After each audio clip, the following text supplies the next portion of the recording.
Sandra here. I am out just looking at some of the beautiful flowers. I'm actually in downtown Annapolis and I am enjoying seeing all the beautiful colors of flowers for spring.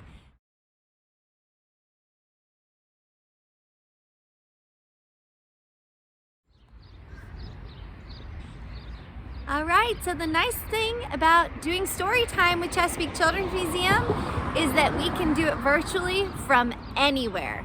So I'm gonna get ready to listen in on some of these great stories about planting, and I hope that you guys enjoy. All right, see you later. Bye. Planting a Rainbow by Lois Ehlert. Every year, Mom and I plant a rainbow. In the fall, we buy some bulbs and plant them in the ground. This one says tiger lily, red tulip bulb, orange tulip bulb, yellow daffodil bulb, blue hyacinth bulb, purple crocus corm, purple beaded iris rhizome. We order seeds from catalogs and wait all winter long. This one says phlox, morning glory, zinnia, aster, cornflower, marigold, and daisy. For spring to warm the soil and sprout the bulbs. See the roots starting on the bottoms and the sprouts sticking up out of the ground? They're green, and then they start the flowers growing. Then it's time to go to the garden center to select some seedlings. They've already started.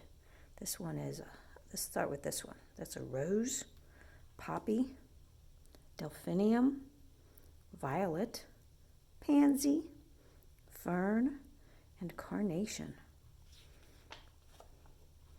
We sow the seeds and set out the plants in soil. These are all the seeds that have been started. And here we have the sprouts that were bought at the garden center. And watch the rainbow grow. Is it really a rainbow? Not really. It's just all the colors.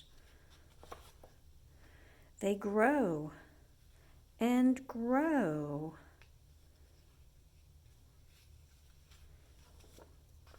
We have some red flowers, tulips, carnations, roses. And orange flowers, tulip, zinnia, tiger lily, poppy. And some yellow blooms, daisy, marigold, daffodils. We grow something green, ferns.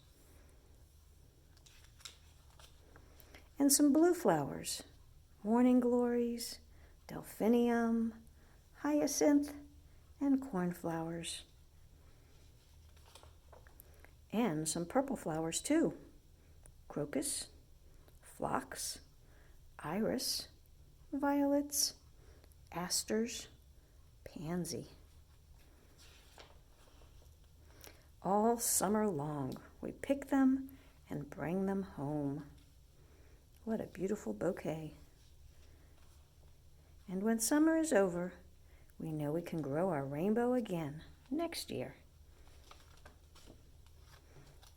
The end.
purple, red, orange, yellow, green, blue, purple, January, February.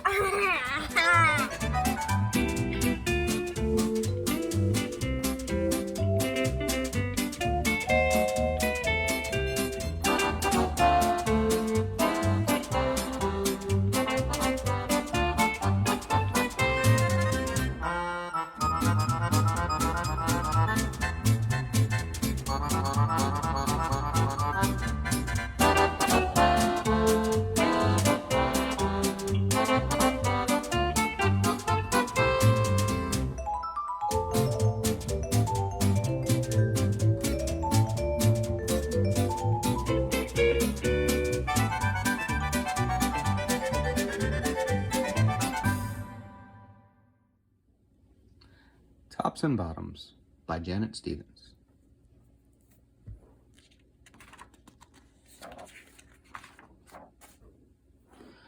Once upon a time, there lived a very lazy bear who had lots of money and lots of land.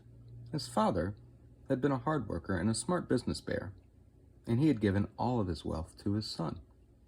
But all Bear wanted to do was sleep. Not far down the road lived a hare. Although Hare was clever, he sometimes got into trouble. He had once owned land too, but now he had nothing. He had lost a risky bet with a tortoise and had sold all of his land to Bear to pay off the debt. Hare and his family were in very bad shape. "The children are so hungry, Father Hare." "We must think of something," Mrs. Hare cried one day.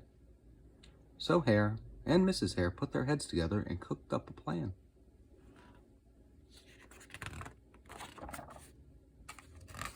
The next day, Hare hopped down the road to Bear's house. Bear, of course, was asleep. "Hello, Bear. Wake up. It's your neighbor, Hare. I have an idea." Bear opened one eye and grunted. "We could be business partners," Hare said. "All we need is this field right here in front of your house. I'll do the hard work of planting and harvesting, and we can split the profit right down the middle. Yes, sir, Bear, we're in this together. I'll work and you sleep." "Huh?" said Bear. "So what'll it be, Bear?" asked Hare. "The top half or the bottom half? It's up to you. Tops or bottoms?" Let's see," Bear said with a yawn. "I'll take the top half, Hare." "Right, tops." Hare smiled. "It's a done deal, Bear." So Bear went back to sleep, and Hare and his family went to work. Hare planted, Mrs. Hare watered, and everyone weeded. Bear slept as the crops grew. When it was time for the harvest, Hare called out, "Wake up, Bear! You get the tops and I get the bottoms." Hare and his family dug up the carrots, the radishes, and the beets. Hare plucked off all the tops, tossed them into a pile for Bear, and put the bottoms aside for himself.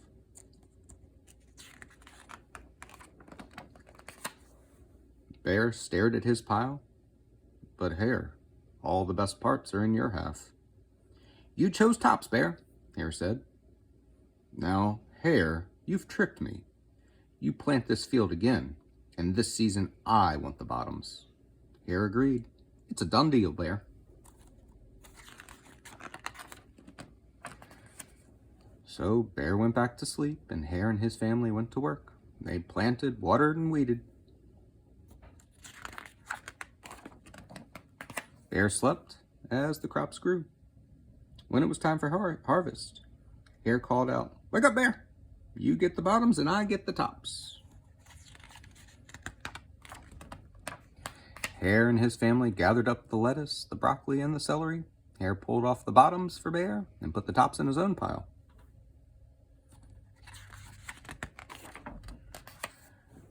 Bear looked at his pile and scowled. "Hare, you've cheated me again." "But Bear," Hare said, "you wanted the bottoms this time." Bear growled, "You plant this field again, Hare. You've tricked me twice and you owe me one season of both tops and bottoms." You're right, poor old bear, sighed Hare. It's only fair that you get the tops and the bottoms this time. It's a done deal, Bear.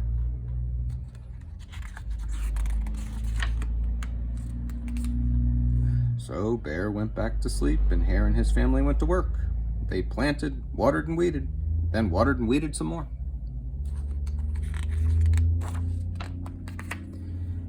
Bear slept as the crops grew. When it was time for the harvest, Hare called out, "Wake up, Bear! This time you get the tops and the bottoms." There, in front of Bear's house, lay a high field of corn. Hare and his family yanked up every corn stalk. Hare tugged off the roots at the bottom and the tassels at the top and put them in a pile for Bear. Then he carefully collected the ears of corn in the middle and placed them in his own pile. Bear rubbed his eyes and watched. "See, Bear? You get the tops and the bottoms. I get the middles. Yes, sir, Bear. It's a done deal." By now, Bear was wide awake. "That's it, Hare," he hollered. "From now on, I'll plant my own crops and take the tops, bottoms, and middles." Hare and his family scooped up the corn and hopped down the road toward home. Bear never again slept through a season of planting and harvesting. Hare bought back his land with the profit from the crops, and he and Mrs. Hare opened a vegetable stand. And although Hare and Bear learned to live happily as neighbors, they never became business partners again. The end. Wow, all of those great stories put me in the mood to garden, so I think I'm going to go ahead and start planting a little. I need to clean up my garden from last year and figure out what I am going to plant this year. So I might start. I'll need to grab some cilantro, since that's what I like to have in my garden. Looks like I might grab some rosemary too. All right, well, I'm gonna get started, and we'll see you guys next week for story time. We're going to be talking a little bit about the cicadas that are coming. All right, we'll see you later. Bye.